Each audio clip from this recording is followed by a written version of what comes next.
Ассалаумағалейкум достар, бүгін бізде қорап ашу, яғни распаковка дейді, анпакинг, қазақшасы қорап ашу екен. Бізге Қытайдан келді, 2 ай болды заказ берілгеніне.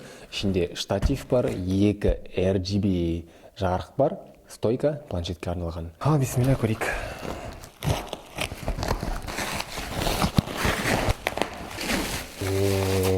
Тема. Опа.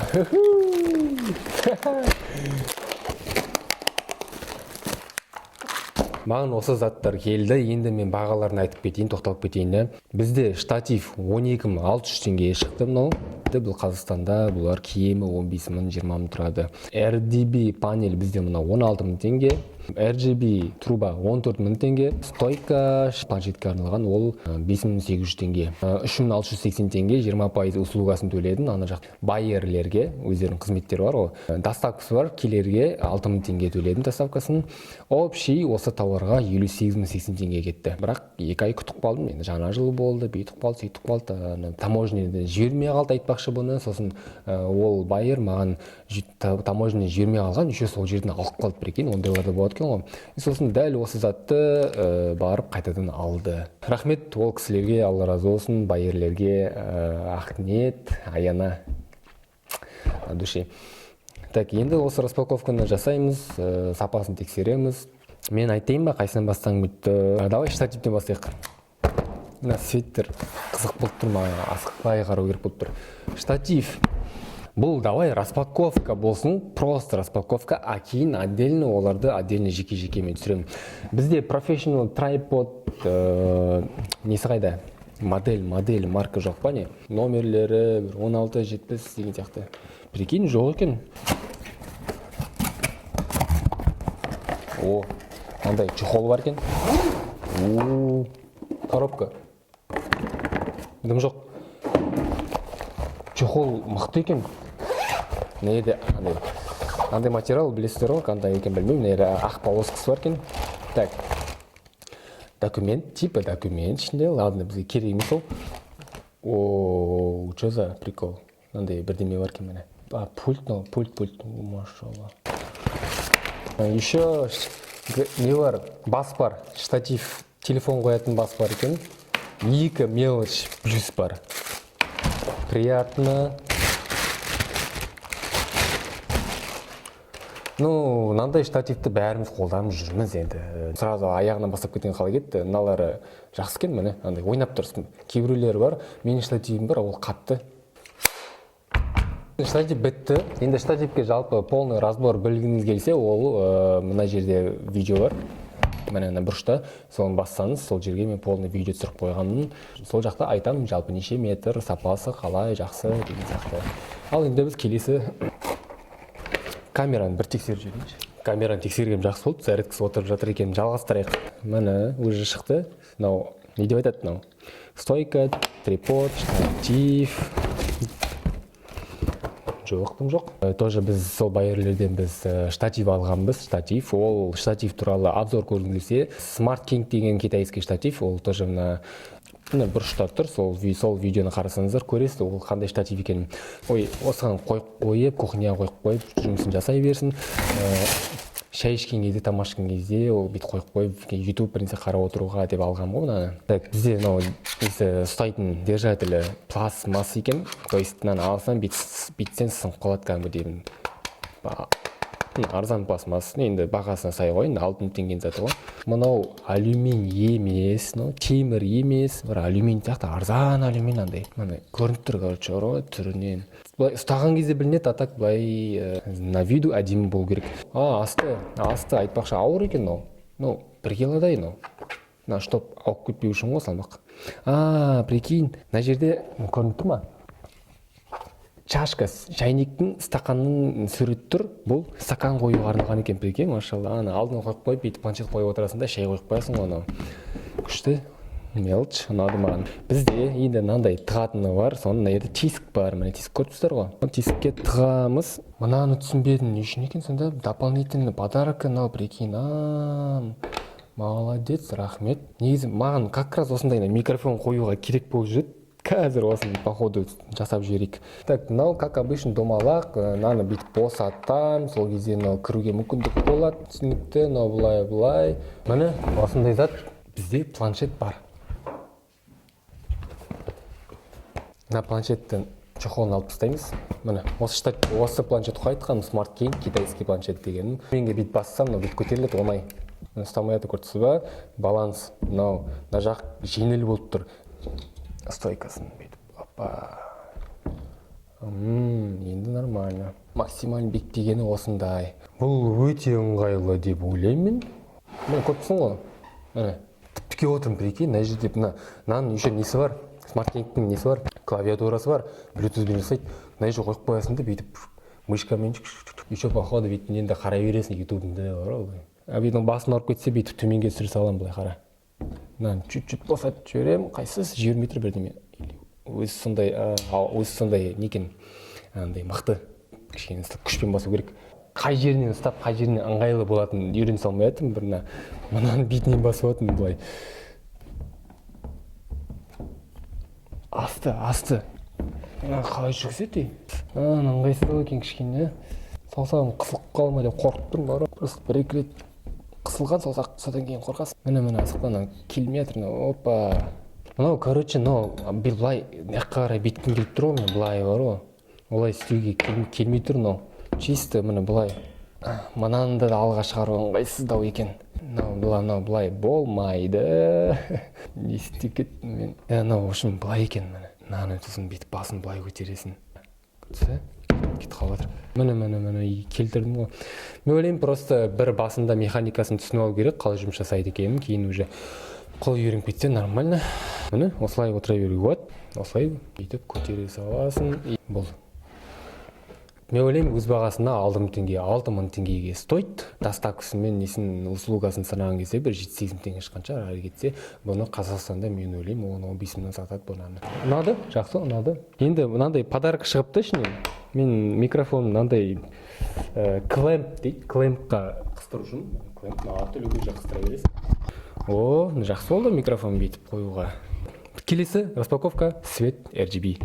Маған ең қызық болып тұрғаны мына екі свет, потому что менің студиям қара шаңырақ деген студия. Бізде Amaran P60C деген бар, және енді бізге мынандай бір RGB свет жетіспей жатыр артқа фонға қоюға. Потому что алдынан свет беремін, артына жоқ. Сосын ана жақтан арзан түрін алдырттым. Так негізі қымбат түрлері де бар ғой, Amaran деген сияқты Godox'тардан. Енді LED Light RGB Mobile Phone дейді түрі. Китайский ғой, енді андай бір не емес. Мысалы, мен сізге маркасын айтайын. LED Light RGB Mobile Phone Light VL135 RGB деген модель екен. Made in China, 3500 Kelvin, 3000 теплый, 6500 не холодный, салқын. Ал бисмилля, көрейік. Міне панельдің өзі мынау прикольно, пластмасс, бірақ кішкене ұстағанда приятный екен. Мынау не ғой? Наерге панельді қоям, мынаған неге башмак камераға бір жерге қоюға. Резина екен, анай ұстағанда ыңғайлы екен. Зарядка қағаз. Зарядка дегенде USB ғой, обычный Type-C, не простой. Так, сен күте тұр. Салмағы 300 граммдай сияқты. Сырты пластик.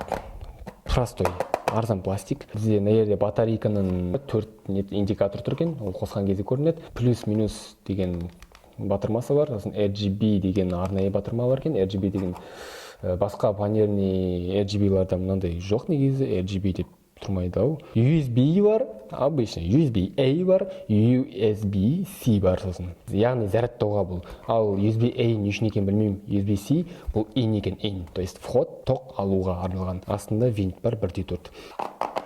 Андай. Пластмасс, артында нелер көрініп тұр, лампалары. Кет, қосып көрейік ал, бисмилля. Опа, машалла, міне индикатор. Көк свет екен, 4 индикатор жанады, яғни бұл қуаты толық деген сөз деп ойлаймын. Камерам өшіп қалды, қазір ғана 4К-дан 1080 Full HD форматына қойдым, себебі камерам қызып кетіп жатыр. Бізде нан жалғастырайық. Қостық бұны плюс-минус дегенді басқан кезде, мына минимальный ең азы өшірген азаят екен, мынау көбейген кезде бұлай нормально, нормально, артта жарық көріп тұрсыздар ғой. көзді ауыртады, базар жоқ. Пока қанша уақытқа жетеді, оны білмейміз. RGB'ді бастым, бір рет басқан кезде осындай жаңа тағы бассам ауысады, бүйтіп ауысады да, короче. Нормально. Фиолетовый, ашық көк, мынау FX қой деймін, қателеспесем. Мына ойнайды. Келесі. Каждый цветтің, короче, сондай не істеуге қою болады, и ол ойнап тұрады. Так, мынау келесі, не партия дей ма, өзгеріп тұрады әртүрлі цветке. Келесі. Мынау жай ойнайды екен. Жоқ, мынау не ғой? От қой мынау. Огонь. Так, келесі. Окей, мынаны енді артқа қойып қойайын. Бізде штатив. Мына бетіп қояйын. Осында керек болып жүрді ма? Опа, енді қалай? Қалай болып тұр? Мен бетіме жақсы түсіп тұр ма екен? Қазір камерадан қарап келейін. Әдемі. Әдемі екен, бірақ артын қатты көк болып жанып кетті. Айтсам, нормально болып тұрған сияқты, да? Окей, ребята. Күшті. Мына светті айтайын ба, мен Аяна егер мен көріп отырсам, рахмет. 2 ай күттім ғой, 2 ай. Бұл реніш емес, жалпы айтып отқам ғой. Шүкір Аллаға, әр нәрсенің өзінің қайыры бар ғой, келетін уақыты бар, бұйыратын уақыты бар деген сияқты. Бірақ осындай бірінсе жетіспей жүрді, алдында біріне түсіргім келеді, күшті екен. То есть 14 000 теңгеге стоит деп ойлаймын. Келесісін көрейік. Так, атын айтып кетейін, бұл Made in China. RL, яғни RL 30 SL деген модель екен. Бұл труба ғой, труба. RGB труб деп айтылады. Нандай несі бар екен, қолға ілуге, нандай обычно баяғы телефондарда болды сондай. Обычно USB Type-C ма? Type-C, USB-C. USB-C болмағанда ренжитін едім. Ұят қой қазір USB-C шығармаса. Салмағы жеп-жеңіл 500 грамм бола ма, болмай ма? Пленка. Мына жер екі жағында несі бар екен, бірде 4 тесік винт дейма, тесік дейма нейді. Чтоб штативке іліп қою үшін былайынан. Былай домалақ, қандай годокс бар ғой, годоксын қандай годокс еді. Сол сияқты екен, сырты андай оралған пластмасс сырты. Еще бит басқан кезде міне басылады. Мынау еще айнек емес, көрсінсің ба, жақсы мынау походу андай құлаған кезде, сыңғын істеген кезде. Магнит бар еще екі жағында. Чеймер не бар бізде? Міне. Нормально.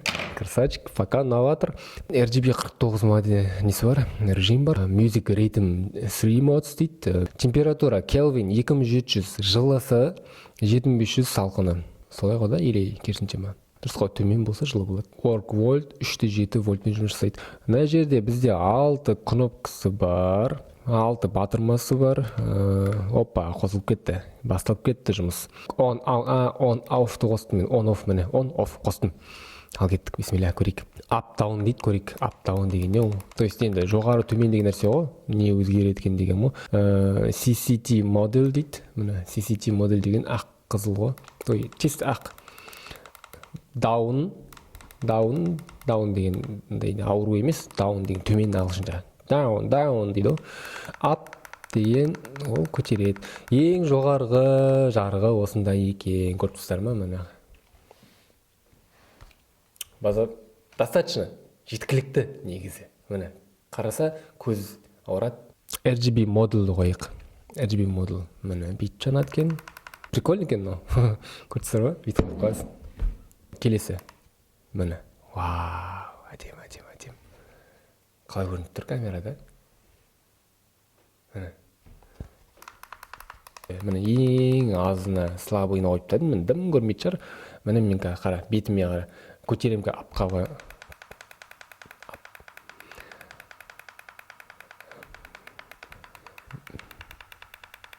Ең жарығы аз екен, короче, түсінген бойынша. Бұл андай неге жақсы, чисті артқа бір фонға бір жерге жайлап қойып қоясың ғой. Қызыл бар, жасыл бар, көк бар, сары бар, фиолетовый бар, ашық көк бар, парти мод бар, парти режим. Но непонятно, короче, Радуга. Ой, мынандай бар екен. Мына қара. Мынандай бар екен. Мынандай бар. Мынандай бар. Мынандай бар. Мындай бар. Мындай бар. Мындай бар. RGB не жазылып тұрды ғой. Міне мында. RGB 49 модс, 49 режим бар RGB-дің. Неше түрлі, короче, да, прикольно. Міне. Короче, неше түрлі несі бар, әртүрлі светтен ойнап тұратын приколдары бар. Әдем. Ох. Салқыны бар, иісін жылысы бар. База жоқ, 49 режим бар. RGB режимнан. База жоқ, ризам. 49 режим бар. Но обычно басқа нелерде жоқ сияқты, мен білуімше. Амаран, Godokстарда. Но енді база жоқ режимдерді неше түрлісін қосыпты. Үшінші режим. Бірінші CCT кетті ғой, ақ, чист аппақ болды. Ол жақта жылы бар, салқын бар, 3 режим. Сосын не бар, RGB-дің түрлері бар. Үшінші режим. Рейттім. Мен негізі бана шынайы эмоция кетіп қалды. Мен білем уже қандай режим екенін. Біз басында білген жоқпын. Вау деп таңғалдым. Ол эмоция жоқ уже. Потому что флешка толып қалды, камера өшіп қалған екен, соны қайтадан жазып жатырмын. Прикинь, сөйлесең, дыбысқа қарай не ойнайды екен, білген? Қара мынау. Сөйлеп тұрмын ол кадр, сыбырлады. Естіп жатқан жоқ мені. Бір деп айтамын сол кезде. Бір. Но еще айтпай жатып естей ма бірдеме.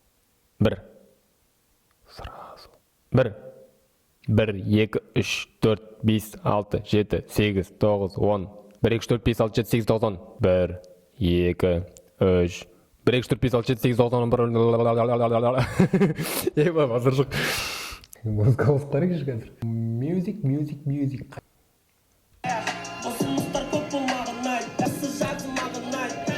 Еще. Ішінде режим бар. Екінші режим. Көрдіңіздер ғой қалай жанып тұрған?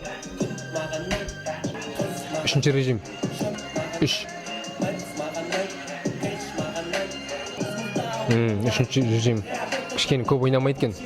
Жоқ, 3 режим екен. 3 режим. Мына жақ жазып тұр ғой. Music, Rhythm, 3 modes деп 3 режим. Біреуі мынандай жай, екінші тез, үшінші тоже тез, бірақ басқа цветпен.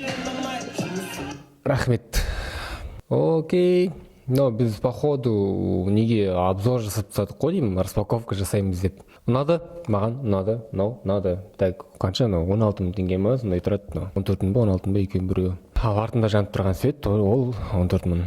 Общий екеуі 30 мыңға шықты ғой. Сонымен достар, рахмет. Осы видеоны соңына дейін қарағандарыңызға рахмет. Видеоға лайк басып, комментарий жазып кетсеңіздер, өздерінің ойларыңызды немесе қолдау ретінде мен жаңадан бастап жатырмын ғой YouTube-та. Тағы да техникаларды, обзор бір немелер жасаймын, анпакинг, қорабашу деген сияқты. Тек сіздерден қолдау керек. Сіздің бір лайкыңыз, сіздің бір комментарийіңіз, ол да бір басқа біреулерге бұл видеоның көтеріліп тарауына бір әсері тигізеді. Сондықтан сіздерден сұраймын. Рахмет. Шынымен де бір отзывтарыңды айтып кетіңдерші. Видео мына жері ұнамады, мына жері мынандай болды, көп сөйлеп кеттің или бүйтіп мыжып кеттің деген сияқты бір сындар болса, сындар қабылдаймын. Жақсы жағынан болса, жақсы жағынан да қабылдаймын. Я люблю вас. Давайте. Достар, можете еще инстаграмға маған тіркеліп қойсаңдар болады.